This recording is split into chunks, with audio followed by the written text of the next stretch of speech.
அனைத்து நண்பர்களுக்கும் வணக்கம். உங்கள் ஆஸ்ட்ரோ பழனிசுவாமிகள் பேசுகிறேன். இந்த காணொளியில தனுசு ராசிக்கு ஏப்ரல் மாதம் எப்படி இருக்கும் என்பதை பற்றி பொது பலனாக பார்க்கலாம். இந்த ராசிக்கு 4ஆம் இடத்துக்கு இந்த சனி பகவான் திருக்கணித பஞ்சாங்கத்தின்படி மார்ச் 29ஆம் தேதி பயிற்சி ஆகிறாரு. அந்த வகையில் அர்த்தாஷ்டம சனி ஏப்ரல் மாசத்துல இருந்து உங்களுக்கு ஸ்டார்ட் ஆயிடுச்சுன்னு அர்த்தம். இது வெற்றியையும் வேதனையும் கொடுக்கும். என்ன மாதிரி வெற்றின்னா, இதுவரையிலும் வேலையே கிடைக்கல, வேலைக்கு ட்ரை பண்ணிட்டுக்கிறேன், வேலை கிடைக்குமானா உறுதியா கிடைக்கும். இந்த சனி 4ஆம் இடத்துல இருந்து 10ஆம் இடத்தை பார்க்குது. இந்த ஏப்ரல் மாசத்தை பொறுத்தவரையிலும் அதுவும் முதல் 15 நாள் பார்த்தீங்கன்னாக்க சூரியனும் அங்க இருக்கும். சூரியன், சனி, ராகு, சுக்கிரன் வக்கரம், புதன், இந்த கூட்டு கிரக சேர்க்கை 4ஆம் பாவகத்தில் இருக்கு. அப்ப இந்த மாதத்தை பொறுத்தவரையிலும் வேலையில இருப்பவர்கள், ஆல்ரெடி வேலையில் இருப்பவர்களுக்கு ஒர்க் ப்ரெஷர் அதிகமாகவே இருக்கும். மேலதிகாரிகளுடைய டார்ச்சர், டென்ஷன் கூட சில பேருக்குலாம் ஏற்படும். இடமாற்ற சிந்தனைகளாக கூட சில பேருக்கு ஏற்படும். சில பேருக்கு இடமாற்றங்கள் கூட ஏற்படும். சில பேருக்கு பயணங்கள் ஏற்படும். அது தொலைதூர பயணங்களாக கூட இருக்கும். வெளிநாட்டில் இருப்பவங்க தாய்நாட்டுக்கு வரக்கூடிய வாய்ப்பு கூட இந்த காலகட்டத்தில் உண்டு. வீடு, வாகனம் சம்பந்தமான செலவுகள் இந்த மாதத்தை பொறுத்தவரையிலும் ஏற்படும். சில பேருக்கு மாதத்தோட பிற்பகுதியில வீடு மாற்றம் ஏற்படக்கூடிய வாய்ப்புகள் உண்டு. சில பேருக்கு மாதத்தோட தொடக்கத்திலேயே வாகனத்தில் பழுது, அவற்றால் செலவு, இந்த மாதிரியான விஷயங்கள் ஏற்படும். இந்த மாதத்தை பொறுத்தவரை 6 குடியவன் சுக்கிரன் 4ஆம் இடத்துல இருக்கிறதுனால மேக்சிமம் பாத்தீங்கன்னா உடல்நல விஷயத்துல தான் நீங்க ரொம்ப ரொம்ப கவனமா இருக்கணும். குறிப்பா வயதிற்கு ஏற்றார் போல பலன்களை எடுத்துக்கொள்ளுங்க. வயதானவர்களாக இருக்கீங்கன்னாக்க ஹெல்த் இஷ்யூஸ் வரும். அது ஒரு 50 வயசுக்கு மேல இருக்கீங்கன்னாக்க சுக்கிரன் வக்கரம் பெற்று 4ஆம் இடத்துல இருந்து புதனோட இருக்கிறதுனால சனி ராகு சேர்க்கை, சூரியன் சேர்க்கை, இந்த மாதிரி கிரக அமைப்புகள் பார்த்தீங்கன்னாக்க உடல்நலத்துல தொந்தரவுகளை கொடுக்கும். குறிப்பா கை கால் மூட்டு வலி, ஸ்கின் தொடர்பான பிரச்சனைங்க, சளி பிடிக்கிறது, ஆஸ்துமா ப்ராப்ளம், மேலும் நீர் சம்பந்தமான வியாதிகள் போன்றவைலாம் அந்த காலகட்டத்தில் வரும். அதே போல பல்லுல பிரச்சனை, கண் தொடர்பான பிரச்சனைகள், முகத்துல பிரச்சனை, இப்படியும் வரலாம். ஸோ இதனால உடல்நல விஷயத்துல கொஞ்சம் கவனம் செலுத்திங்க. அடுத்தது ஒரு இளைய தலைமுறையாக இருக்கீங்க அப்படின்னாக்க உங்களுக்கு இந்த சுக்கிரன் புதன் சேர்க்கை 4ஆம் இடத்துல இருக்கிறதுனால சில ரிலேஷன்ஷிப் வகையில உங்களுக்கு மன வருத்தம் வரும். ரீசெண்டா ஒருத்தரோட பழகிருக்கீங்க, ரீசெண்டா ஒரு காதல் இருக்கிறேன், ரீசெண்டா ஒருத்தரோட ரிலேஷன்ஷிப்ல இருக்குன்னா அந்த உறவில் சில மன வருத்தங்களும் சில சிக்கல்களும் இந்த காலகட்டத்தில் எழும். மனஸ்தாபம் இல்லாம பாத்துங்க, விட்டு கொடுத்து போங்க. கணவன் மனைவி உறவு நிலை கூட அதேதான். மாதத்தோட முதல் பகுதியில புதன் நீசம் பெற்றுதான் இருக்கிறாரு, சுக்கிரனும் வக்கரம். அப்போ பாத்தீங்கன்னாக்க 7ஆம் அதிபதியாக வரக்கூடியவர் புதன் 4ஆம் இடத்துல இருக்கும்போது வாழ்க்கை துணைவருக்கு உடல்நலம் பாதிப்பு ஏற்பட்டு நீங்கும். அப்படி இல்லைனாக்க வாழ்க்கை துணைவருடன் கொஞ்சம் கருத்து வேறுபாடோடு தான் இருக்கக்கூடிய சூழ்நிலை இருக்கும். மேலும் பிள்ளைகளாலையும் ஒரு மன வருத்தம் இந்த காலகட்டத்தில் இருக்கும்.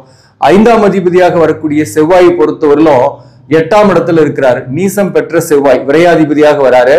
அந்த வகையில பாத்தீங்கன்னாக்க 8ல செவ்வாய் இருந்தாவே பாத்தீங்கன்னா 2ஆம் இடத்தை பார்க்கும். அப்போ நீங்க ஆர்கியூமெண்ட் பண்ற மாதிரி சூழ்நிலை எல்லாம் வரும். நீங்க எதுவுமே பேசக்கூடாதுன்னு போனீங்கன்னா கூட உங்க வாயை புடுங்கிறதுக்குன்னு 2 பேர் வருவாங்க. அது வேலை பார்க்கக்கூடிய இடத்துலயும் சரி, உறவுகளோடையும் சரி, அண்ட அயலார்களோடையும் சரி, சில நண்பர்களாலையும் சில உறவு நிலையில நீங்க ஏதாவது வாயை கொடுத்து மாட்டிக்காம இருக்கணும். அதாவது உங்க வாயை கிளறி அதுல சில பிரச்சனைகளை உருவாக்குறதுக்கும் காத்திருப்பாங்க. இந்த மாதத்தை பொறுத்தவரையிலும் பணம் கொஞ்சம் செலவாகும், விரயங்கள் ஆகும்.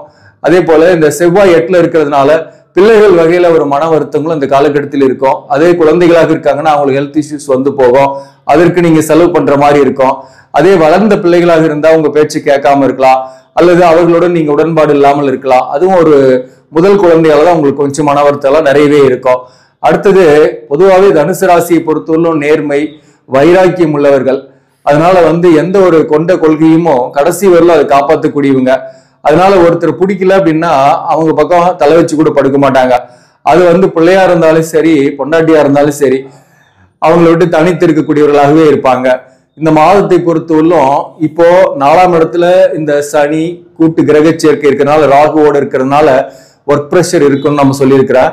அதே போல சில வெற்றி என்பது என்ன அப்படின்னாக்க, வேலை இல்லாதவர்களுக்கு வேலை கிடைக்கும். வீடு வாகனம் வாங்கக்கூடிய வாய்ப்புகளும் சில பேருக்கு வரும். அதன்படி கடன் பட்டு நீங்க வாங்கக்கூடிய வாய்ப்பு வரும். சில பேர் இந்த காலகட்டத்துல சில முயற்சிகள் செய்யலாம். ரொம்ப நாளா வீடு இல்லை, வாகனம் வாங்கணும் அப்படின்னாக்கா அதுக்கான வாய்ப்புகள் அந்த காலகட்டத்தில் இருக்கு. சில பேருக்கெல்லாம் மாதத்தோட பிற்பகுதியில சுக்கிரன் வக்கர நிவர்த்தி ஆன பிறகு உச்சம் பெற்ற சுக்கிரன் ஆகும். இங்க குருவோட பரிவர்த்தனை ஆகுது.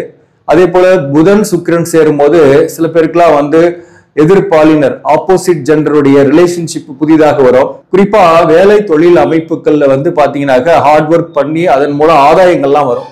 பண வருமானம்லாம் உங்களுக்கு ஆஸ் யூஷுவலா வரும். ஆனா செவ்வாய் 2ஆம் பாவகத்தை பாக்குறதுனால அது பிள்ளைகள் வகையில நிறைய செலவுகள் இந்த மாசத்தை பொறுத்தவரை உங்களுக்கு ஏற்படும்.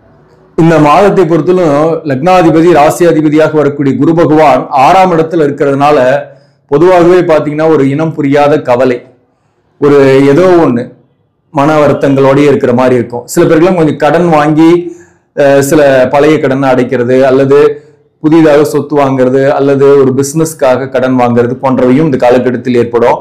இந்த 4க்குரியவன் 6ஆம் இடத்துல இருக்கும்போது ஹெல்த்ல கொஞ்சம் கவனம் செலுத்திக்கணும். மருத்துவ விரயம் வரும். அதற்கு நீங்க என்ன பண்ணணும்னா மெடிடேஷன் பண்றது நல்லது. அதே போல உங்களுடைய செயல்பாடுகள் மற்றவர்களால் விமர்சிக்கப்படும். 4ஆம் இடத்துல இப்ப இந்த சனி கூட்டு கிரக சேர்க்கை இருக்கனால உறவுகளுடன் பகை, கருத்து வேறுபாடுகள்லாம் வரக்கூடிய காலகட்டம். ஸோ உறவுகள் வகையில வந்து நீங்க ஒரு டிஸ்டன்ஸை கீப் பண்ணீங்கன்னா எந்த பிரச்சனையும் இல்லாம போகும்.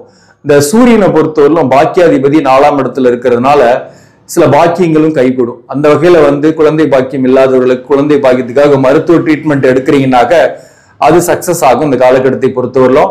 அதே போல திருமணம் ஆயிருக்கு, குழந்தை இல்லாம இருக்கிறீங்கன்னா கூட இயற்கையாவே குழந்தை வாய்ப்பு வரத்துக்கும் வாய்ப்புகள் உண்டு.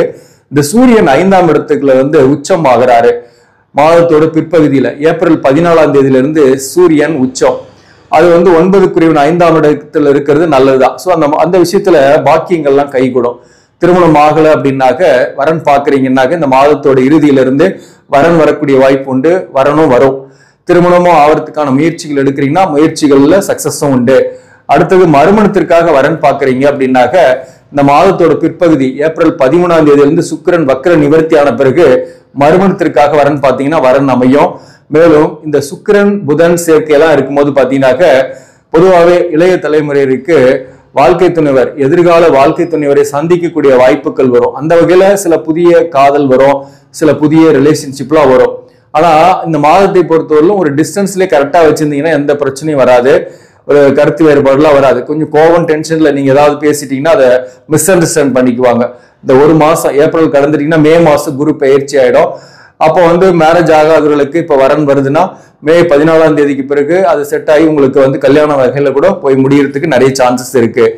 ஆல்ரெடி கணவன் மனைவி பிரிந்திருக்கிறீங்க அப்படின்னாக்க அவங்க எல்லாம் சேர முடியுமான்னாக்க நான் ஏற்கனவே பல பதிவுகள்ல சொன்ன மாதிரி கலஸ்தர தோஷம் தாரதோஷம் இல்லாமல் பிரிஞ்சு ஒரு தற்காலிகமாக பிரிஞ்சிருக்கிற கூடியவர்கள் அல்லது ஒரு சின்ன சண்டை போட்டு தற்காலிகமா பிரிஞ்சிருக்கீங்கன்னாக்க இந்த மே மாதத்திற்கு பிறகு ராகுகேது பயிற்சி குரு பயிற்சியெல்லாம் ஆன பிறகு கண்டிப்பா அதற்கான வாய்ப்புகள் உண்டு, சேரத்துக்கான வாய்ப்பு உண்டு.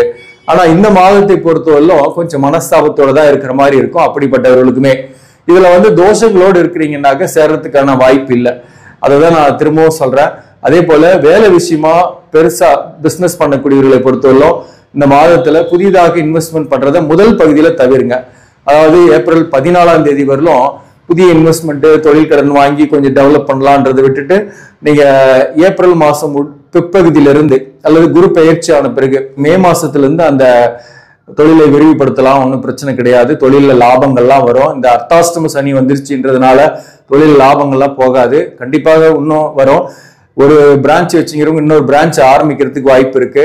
வேலைக்கு போறவங்க சில பேர் வேலையை விட்டுட்டு தொழில் ஆரம்பிக்கிறதுக்கும் வாய்ப்புகள்லாம் உண்டு. தேவையில்லாத அலைச்சல்கள்லாம் தவிர்த்துட்டீங்கன்னாக்க உடல்நலம் ஆரோக்கியமாவே இருக்கும். இந்த மாதத்தை பொறுத்தவரையிலும் படிக்கக்கூடிய மாணவர்கள், குறிப்பா உயர்கல்வி படிக்கக்கூடிய மாணவர்களுக்கு சில தடைகள் ஏற்பட்டு அப்புறம் கண்டினியூ பண்ற மாதிரி இருக்கும்.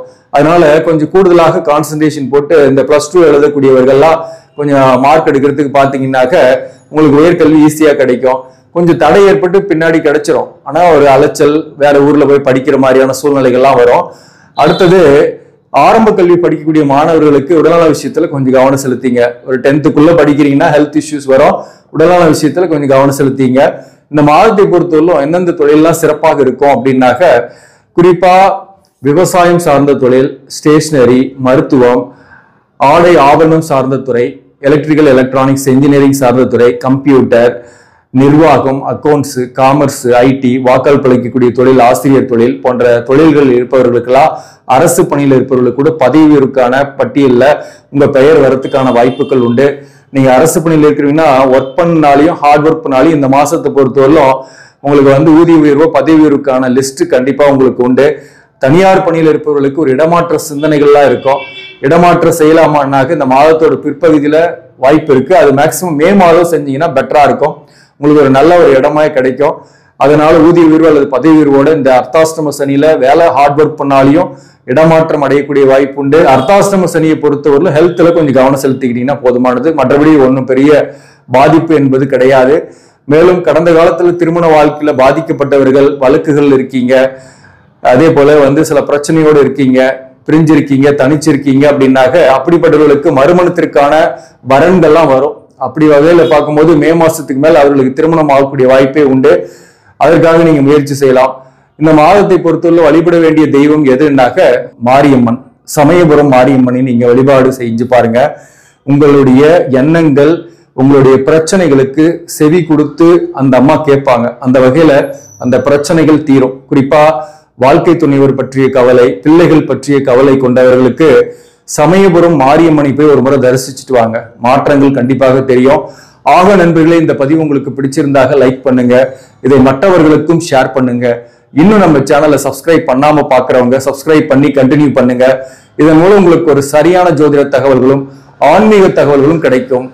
நன்றி, வணக்கம்.